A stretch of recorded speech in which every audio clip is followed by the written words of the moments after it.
Even the great things must come to an end. The storybook 2023 season for the Detroit Lions wrote its final chapter in Santa Clara, California at the NFC Championship. We're talking all about the incredible run of these Detroit Lions that landed them one win away from the Super Bowl right here on Inside the Pride. Let's go. Going down. Sack back at the 30-yard line. Aiden Hutchinson got him again. Goes deep downfield. Got a man wide open. Inside the 5. Caught. End zone. Touchdown, Detroit Lions. How about that? And by the way, this is just the beginning. This is just the beginning. All roads go through Detroit. This is Inside the Pride on the Lions TV network. I'm Dannie Rogers. From opening the entire NFL season on Thursday night against the reigning Super Bowl champs to closing it out on another big stage in the NFC Championship, this Detroit Lions season was one you write home about. Let's head out to Santa Clara one last time for the sights and sounds of the game. Two teams left in the NFC. Now they know they're battling for the right to play Kansas City in Super Bowl 58 2 weeks from today in Las Vegas. So the question is, what will happen over the next 3 hours? That's what we've all been thinking about all week, and the answer is, we don't know. That's why we love this. That's why we keep coming back. These two teams getting together with so much on the line, a chance to make a Super Bowl. That is everything in the National Football League. Right here, right now, the Lions and 49ers both have the opportunity. Goff takes, fakes the give, goes on the end around. That's Jameson Williams. Williams inside the 40 to the 35, cuts it back to the 30. J-Mo inside the 25. J-Mo inside the 20, stays on his feet to the end zone. Touchdown, Detroit Lions. Jameson Williams weaving through traffic. Frank Ragnow with a big block, and J-Mo takes it to the house. And Dan, that's what we've been waiting on, to see when we could get J-Mo out in the wide open field. And did you see that speed, man? Oh my goodness, way to start this game. San Francisco with their first possession of the day here. Moody is ready. There's the snap, spot, kick away. It is up, and it is no good.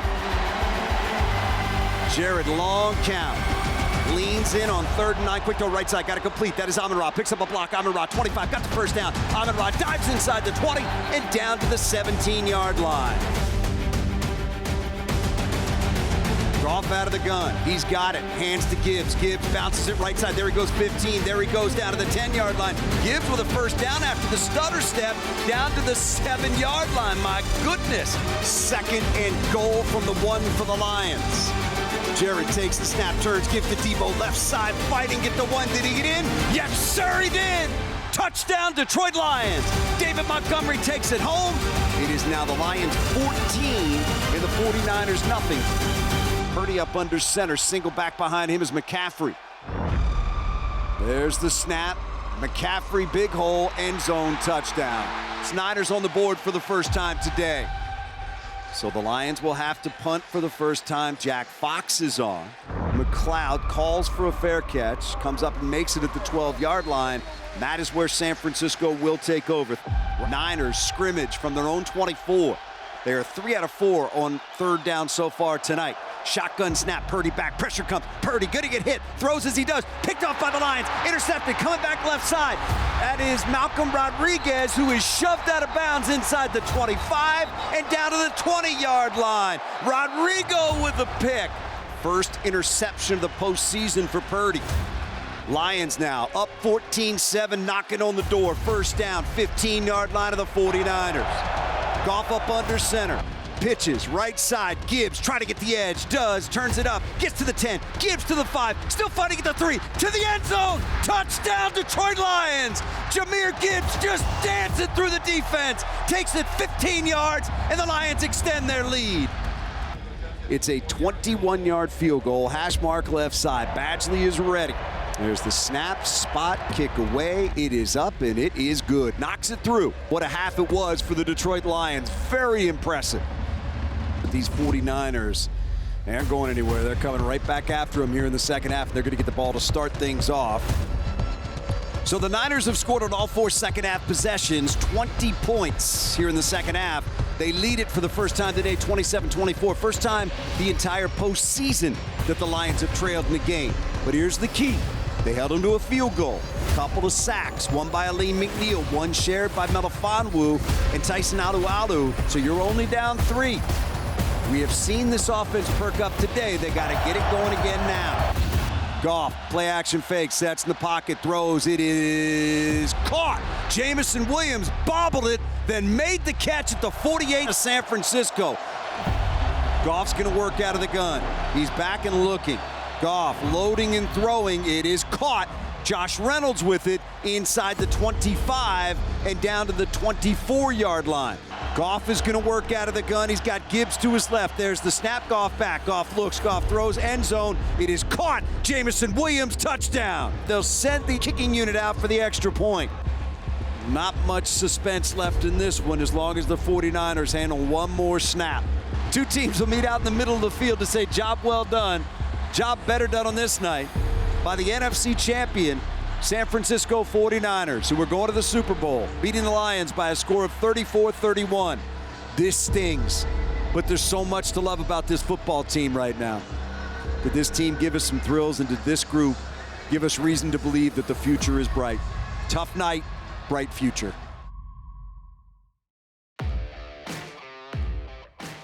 Inside the Pride is sponsored by Kroger, Henry Ford Health, and by the Ford Motor Company.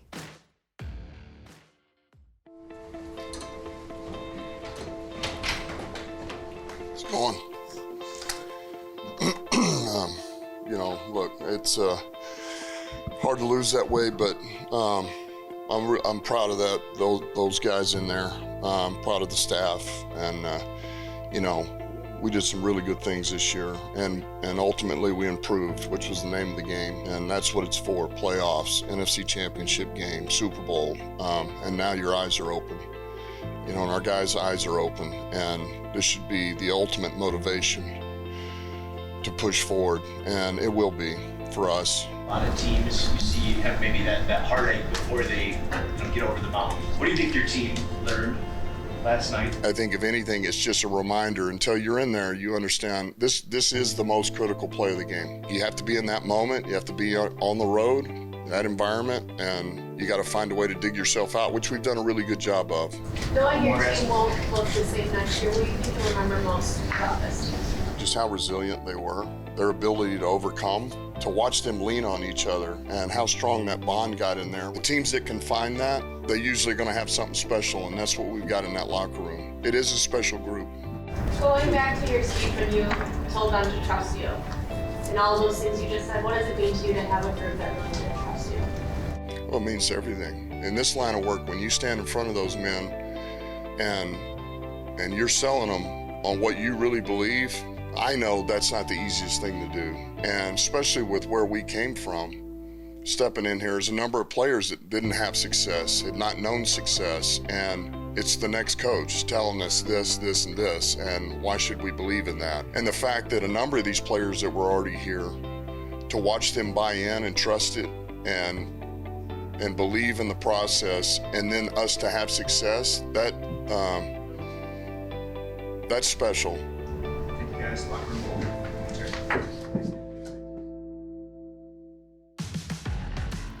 Offensive lineman Taylor Decker has been through the highs and lows with this franchise for the last 8 seasons. The former 16th overall pick is a part of this team's core, and the offensive lineman can't wait to get back to work, picking up where this team left off. Decker joins the show next.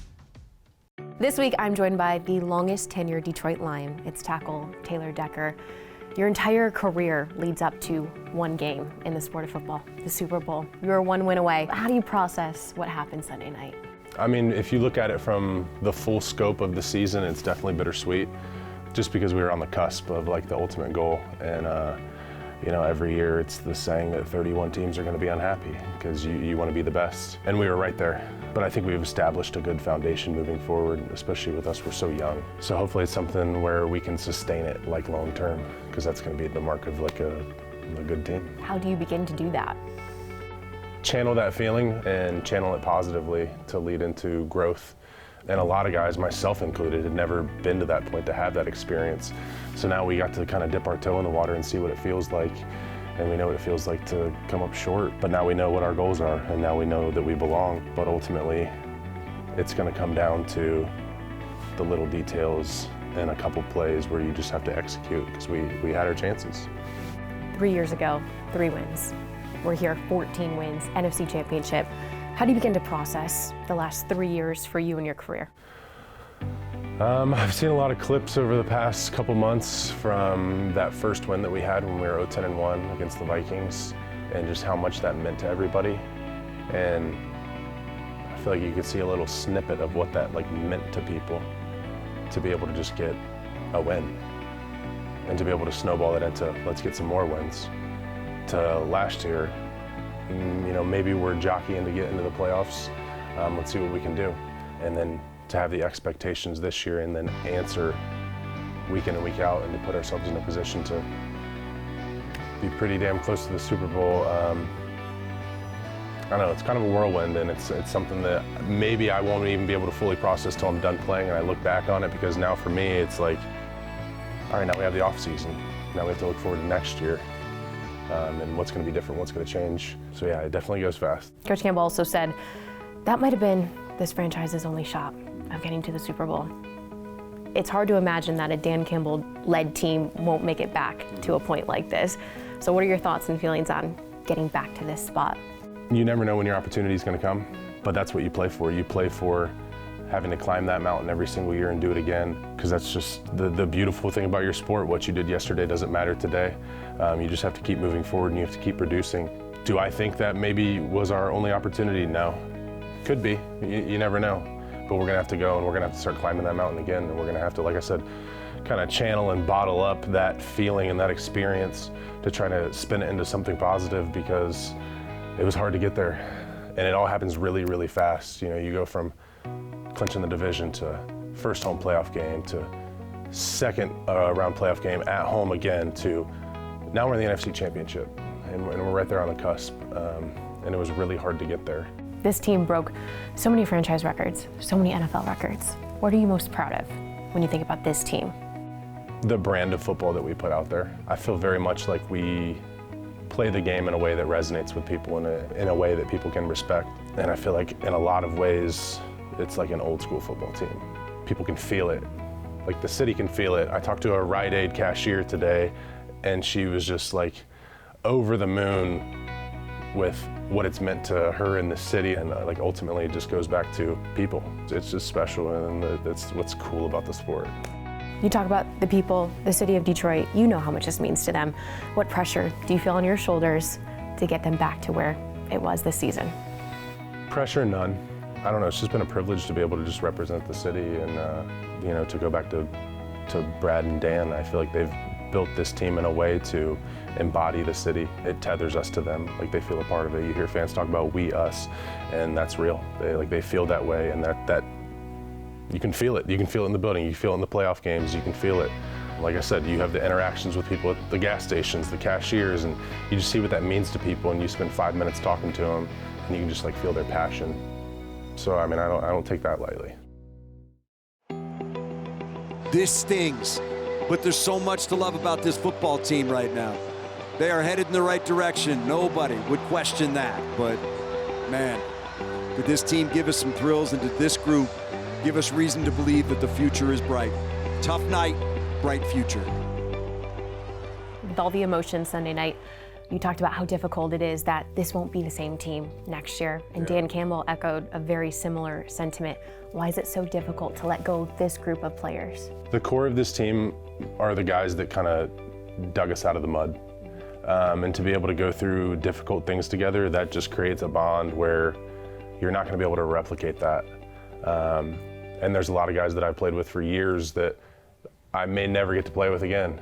And when you just go through that experience of kind of rags to riches with people, it's just special. And that's the one thing that's beautiful about our game is the relationships. Of course, we all love playing football, but we all love playing football with your friends and the people you care about. So that's the thing that kind of struck me the most, was man, I might not get to play with some of these guys anymore. Is that one of the biggest keys to being so successful, is caring so much about the person next to you? 100%. I feel very much that it's a relationship-based business. Obviously, it's super high performance, but you can't do it alone. I mean, you can only do so much as an individual. You need to be able to rely on the guy next to you to maybe pick up some slack where maybe you're not having your best day, and vice versa. Maybe you need to have somebody's back when they're not having their best day. And I think it goes with any profession, any facet of life, anything like that, where the relationships, if it's built on a good foundation, like the sky can be the limit. I mean, that's just the special part. Mm-hmm. Coach Campbell said what sticks out to him about this group is how resilient it was. How do you build that in a locker room? I'm going to give credit where credit's due for Brad and Dan doing their due diligence on intangibles when they're bringing guys here. You can be a superstar player, but you might not be a fit, and is that going to benefit us? Who knows? So I think they've just done a really good job of kind of narrowing down on their key traits that they want in a player, and is that going to blend well with the guys that are already here? Because I really do feel that they've hand-selected each guy, and you're going to be here for a reason. You're going to be here because you belong here. So I just think they've done an incredible job. I don't know what their secret sauce is to how they do it or anything like that, but they've just done a phenomenal job. And I even went upstairs to tell them, like, I just appreciate you guys doing what you do, because it's been special. Mm-hmm. Off-season picture. You like to head towards warmer weather. 15-month-old Daisy, she saw quite a football season. What are you most looking forward to for this off-season? Giving time back to the people who make it possible for me to do what I do. People do not talk about enough the time commitment away from your family and loved ones that it takes to be able to perform at the level that we do. And this year, for 3 more weeks than we normally even do. So that's a burden on your loved ones and your family members.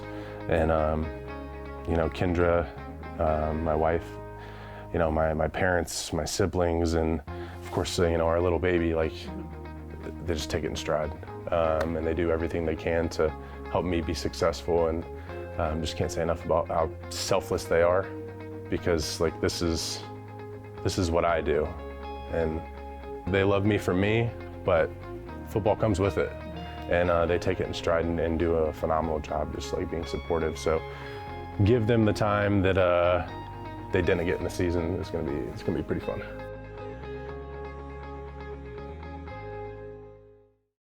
Welcome back to Inside the Pride. It is hard to believe this is our very last Rogers retweets of the Inside the Pride season. So let's get into it. We're going back to our big guy, Taylor Decker, along the front. Taylor says, "Detroit, what a fulfilling and heartbreaking season all at once. Thanks for being the best fans.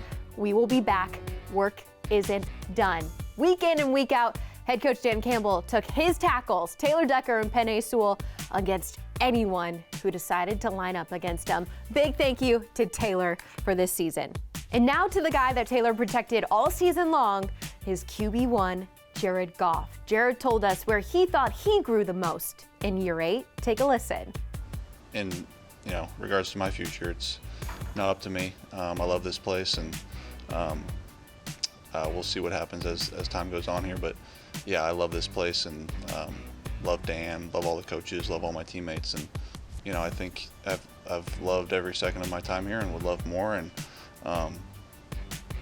again, I can echo what I just said. I love Dan, I love the coaches, I love the players here and my teammates, and yeah, it would be great, but it's not up to me. Shout out to one of our very own Lions legends, the great Herman Moore. He had this to say after the Detroit Lions season. "Detroit, join me in congratulating this season's Lions team. Job well done. This hurts now, but will fuel future success." Detroit, you get to watch some of your Lions compete this weekend in the 2024 Pro Bowl games. Amon-Ra St. Brown is one of them. He'll be joined by a handful of his teammates as they take the field and compete in a bunch of skills competitions, all ending in a flag football game Sunday from Camping World Stadium. 21 episodes of Inside the Pride, 12 regular season wins, 2 playoff home wins, and a trip to the NFC Championship game. This season is officially a wrap, and we cannot thank all of the viewers at home enough for tuning into Inside the Pride all season long. We'll miss ya, but we'll see you right back here next season.